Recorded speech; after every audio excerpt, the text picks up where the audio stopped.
Hello बच्चों, स्वागत है आपका पीमैक्स क्लासेज में। आज हम स्टार्ट करने जा रहे हैं क्लास 10th फिजिक्स का लाइट चैप्टर प्रकाश। पहला चैप्टर है, तो आइए स्टार्ट करते हैं। प्रकाश क्या है? प्रकाश, और इसमें जनरली हम बात करेंगे इंट्रोडक्शन की, उसके कुछ प्रॉपर्टी की। सभी प्रॉपर्टी की बात यहाँ नहीं करेंगे क्योंकि प्रॉपर्टी तो बहुत ज्यादा है, गुण प्रकाश के बहुत ज्यादा है, लेकिन जब वो इंटरमीडिएट सेकेंड ईयर में पढ़ेंगे तो वहां पर बहुत ज्यादा गुणों की व्याख्या की जाएगी। यहाँ जो जितना अपने सिलेबस में है उसको बहुत अच्छे तरीके से, बहुत अच्छे ढंग से हम क्या कर देंगे, पूरा डिस्कस करेंगे। तो क्या है प्रकाश? एक प्रकार की क्या है? ऊर्जा है। प्रकाश एक प्रकार की क्या है? एनर्जी है। Light is the form of energy, जिसके द्वारा हमें वस्तुएं क्या होती हैं, दिखती हैं। और ऐसे नहीं दिखती हैं, जब प्रकाश किसी वस्तु पर आकर पड़ता है और वहां से प्रकाश का क्या होता है, परावर्तन होता है, रिफ्लेक्शन होता है, तो वो हमारे आंखों से प्रवेश करता है और हिट करता है रेटिना पर, और वो वस्तु या वो चीज हमको क्या कर जाती है, दिख जाती है। तो light is the form of energy. अच्छा, कैसे हम कह सकते हैं कि लाइट में एनर्जी होती है? क्योंकि पैनल वगैरह चार्ज होता है। पैनल यानी ये प्रकाश ऊर्जा वो किस में बदल देता है? विद्युत ऊर्जा में बदल देता है। और बैटरी, मोबाइल वगैरह हमारा क्या हो जाता है, चार्ज हो जाता है। तो हम कह सकते हैं कि प्रकाश में क्या होती है, एनर्जी होती है। लाइट में क्या होती है, एनर्जी।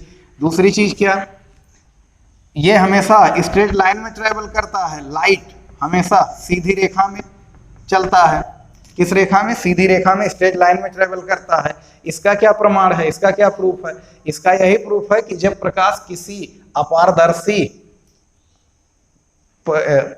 अपारदर्शी वस्तु पर यानी ऑब्स्टिकल पर आपतित होता है तो उसकी पीछे क्या बनती है, परछाई बनती है।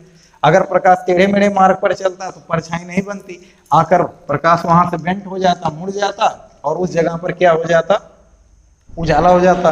तो ये स्ट्रेट लाइन में ट्रेवल करता है। तीसरी बात क्या है बच्चों, निर्वात या वायु में प्रकाश की चाल कितनी होती है? वायु या निर्वात में, वैक्यूम में या एयर में जो प्रकाश की चाल होती है, वेरी हाई स्पीड, 3 × 10⁸ मीटर पर सेकेंड, बहुत ज्यादा। यानी इसको हम अगर ऐसा लिख दें तो 3 लाख किलोमीटर पर सेकेंड, 3 लाख किलोमीटर पर सेकेंड। इकाई, दहाई, सैकड़ा, हजार, 10,000, लाख। हाँ सही है, इकाई 3 लाख किलोमीटर पर सेकेंड। फील तभी आएगा जब ये चीज समझोगे। 1 सेकेंड में प्रकाश कितनी दूरी तय करता है? 3 लाख किलोमीटर। 1 किलोमीटर तो बहुत ज्यादा हो जाएगा 1 सेकेंड में, ये तो 3 लाख किलोमीटर दूरी तय करता है। तो सोच सकते हैं कि कितनी हाई स्पीड से चलता है। कांच में प्रकाश की चाल, कांच में प्रकाश की चाल यानी ग्लास में जो प्रकाश की चाल होती है बच्चों, वो कितनी होती है? तो कम हो जाती है, 2 × 10⁸ मीटर पर सेकेंड हो जाती है, यानी 2 लाख किलोमीटर पर सेकेंड हो जाती है। जल में, वाटर में प्रकाश की चाल कितनी हो जाती है? वाटर में थोड़ा सा ज्यादा होता है कांच की तुलना में, लेकिन निर्वात से क्या होता है, कम होता है। सबसे ज्यादा कहाँ होता है? निर्वात में, 2.25 × 10⁸ मीटर पर सेकेंड। और ये सब करने वाले वैज्ञानिक कौन है? रोमर। प्रकाश की चाल ज्ञात करने वाले वैज्ञानिक, मतलब इसको कैसे ज्ञात किया था? वैज्ञानिक रोमर ने ज्ञात किया था। किसने ज्ञात किया था? सॉरी, वैज्ञानिक रोमर ने ज्ञात किया था। तो ये बात समझ लेना बहुत अच्छे तरीके से। अब कैसे ज्ञात किया था, इसके लिए अगर कमेंट करेंगे तो हम इस पर एक डिफरेंट वीडियो बनाएंगे। चौथी बात क्या है, प्रकाश क्या है? विद्युत चुंबकीय तरंगों के रूप में चलता है। किस रूप में चलता है? इलेक्ट्रोमैग्नेटिक वेव, विद्युत चुंबकीय तरंग। मतलब इसको चलने के लिए माध्यम की आवश्यकता नहीं होती। विद्युत चुंबकीय तरंगे वह तरंगे होती हैं, इलेक्ट्रोमैग्नेटिक वेव, अगर माध्यम है तभी भी ये ट्रेवल करेंगी, अगर कोई मीडियम नहीं है तभी भी ये क्या करेंगी, ट्रेवल करेंगी। अब सूर्य से प्रकाश 15 करोड़ किलोमीटर दूरी पर है सूर्य, वहां से प्रकाश कहाँ पर आता है? पृथ्वी पर। बीच में बहुत से डिफरेंट मीडियम है, लेकिन फिर भी प्रकाश कहाँ पर पहुंचता है? प्रकाश पृथ्वी पर पहुंचता है। इससे ये पता चलता है कि प्रकाश क्या है, विद्युत चुंबकीय तरंग है। क्योंकि अलग अलग माध्यम रहेगा तभी भी चलेगा, नहीं रहेगा माध्यम तभी भी चलेगा। निर्वात भी कई जगह है, फिर भी लाइट पृथ्वी तक पहुंचता है, तो विद्युत चुंबकीय तरंग है। अच्छा, विद्युत चुंबकीय तरंग के बारे में एक बहुत ही महान वैज्ञानिक मैक्सवेल साहब ने विद्युत चुंबकीय तरंग की खोज की थी। ग्लेन मैक्सवेल नहीं, ऑस्ट्रेलिया वाला, ये जेम्स क्लर्क मैक्सवेल है। 48 साल ही उनकी उम्र थी, लेकिन ये बहुत ही ज्यादा दिग्गज साइंटिस्ट हैं। जिस श्रेणी में न्यूटन साहब आते हैं, जिस श्रेणी में आइंस्टीन साहब आते हैं, जिस श्रेणी में माइकल फैराडे साहब आते हैं, उसी श्रेणी में हम इनको भी मान सकते हैं। मैक्सवेल मान सकते हैं क्या? हैं, ठीक है, मैक्सवेल। तो विद्युत चुंबकीय तरंग की खोज करने वाले वैज्ञानिक कौन है? मैक्सवेल। तो ये विद्युत चुंबकीय तरंग की खोज करने वाले वैज्ञानिक कौन है? मैक्सवेल। अच्छा, इसकी प्रकृति जो होती है अनुप्रस्थ होती है, ट्रांसवर्स, इसको हम अनुप्रस्थ भी कह सकते हैं। और ये सिद्ध किया था वैज्ञानिक फ्रेनल ने। आगे पढ़ेंगे इंटर में कैसे सिद्ध किया था उन्होंने। एक गुटका उटका लिया था कार्डबोर्ड का, तो उस तरह से अनुप्रस्थ ट्रांसवर्स ये सिद्ध करने वाले वैज्ञानिक हैं फ्रेनल। विद्युत चुंबकीय तरंग है ये बताया था वैज्ञानिक मैक्सवेल ने, अनुप्रस्थ है ये सिद्ध किया था फ्रेनल ने। लेकिन न्यूटन साहब और हाइगेंस साहब क्या मानते थे कि प्रकाश क्या है? प्रकाश अनुदैर्घ्य तरंग है, क्योंकि उस समय ध्वनि का जमाना था। न्यूटन साहब जब कोई भी प्रयोग करते थे तो उस समय वो ध्वनि को, जिस तरह से ध्वनि व्यवहार करता है, उसी तरह से वो प्रकाश के भी व्यवहार को क्या करते थे? समझते थे।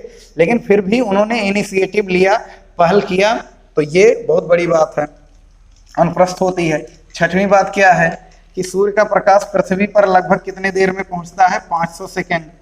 अब 1 सेकेंड का बहुत महत्व है यहाँ पर। कोई अगर 502 सेकेंड कह रहा है, या 498 सेकेंड कह रहा है, या 499 सेकेंड, या 501 सेकेंड कह रहा है, तो अलग अलग बुकों में थोड़ा डाटा इधर उधर हो सकता है, लेकिन इसीलिए लगभग लिख लो। हालांकि यहाँ 1-2 सेकेंड का बड़ा महत्व है। 15 करोड़ किलोमीटर की दूरी से जब प्रकाश आता है। 7वीं बात क्या है कि बच्चों, दृश्य प्रकाश का, विजुअल लाइट का, दृश्य प्रकाश का जो वेवलेंथ होता है, तरंग दैर्घ्य होता है, वो कितना होता है? 3900 एंगस्ट्रॉम से लेकर 7800 एंगस्ट्रॉम होता है। यानी इस वेवलेंथ की लाइट को हम क्या कर सकते हैं? देख सकते हैं। और इसमें 7 तरह के कलर होते हैं दृश्य प्रकाश में अपने। विबग्योर होते हैं। कौन होते हैं? विबग्योर। और 8वां क्या है? जब प्रकाश किसी चिकने पृष्ठ पर क्या होता है? आपतित होता है, तो उसका क्या हो जाता है? परावर्तन। और जब किसी पारदर्शी पृष्ठ पर आपतित होता है तो उसका क्या होता है? अपवर्तन। इसके लिए हम अलग से पढ़ेंगे, ठीक है। अच्छा, 9वीं बात क्या है? प्रकाश में डुअल नेचर होता है, द्वैत प्रकृति होती है, डुअल नेचर, द्वैत प्रकृति होती है प्रकाश में। द्वैत प्रकृति मतलब कि ये कण प्रकृति कभी एक कण की तरह व्यवहार करता है, पार्टिकल की तरह, और कभी एक किसकी तरह व्यवहार करता है? तरंग की तरह। कण प्रकृति के बारे में सुझाव देने वाले वैज्ञानिक है सर आइजैक न्यूटन, इन्होंने सबसे पहले बताया था। और तरंग प्रकृति के बारे में बताने वाले वैज्ञानिक कौन है? हाइगेंस साहब। तो ये, और 10वीं बात क्या है? लास्ट पॉइंट है कि कण प्रकृति के बारे में कौन सुझाव दिया? न्यूटन। तरंग प्रकृति के बारे में वैज्ञानिक हाइगेंस। दोनों ही अपने जमाने के अच्छे दिग्गज साइंटिस्ट हैं, सेम इरा के। 10वां पॉइंट क्या है? प्रकाश द्रव्य नहीं है।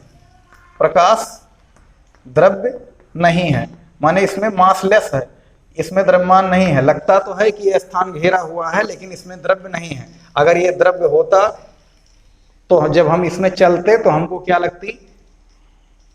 टक्कर होती, ठीक है। तो प्रकाश द्रव्य नहीं है। तो इंट्रोडक्शन में बस इतना ही, मिलते हैं इसके नेक्स्ट लेक्चर में। उसमें हम बात करेंगे परावर्तन क्या है, प्रतिबिंब क्या है। और अगर वीडियो अच्छा लगेगा तो लाइक करिएगा, कमेंट करिएगा, और चैनल को सब्सक्राइब करना मत भूलिएगा, ठीक है। पढ़ाई करते रहें। All the very best.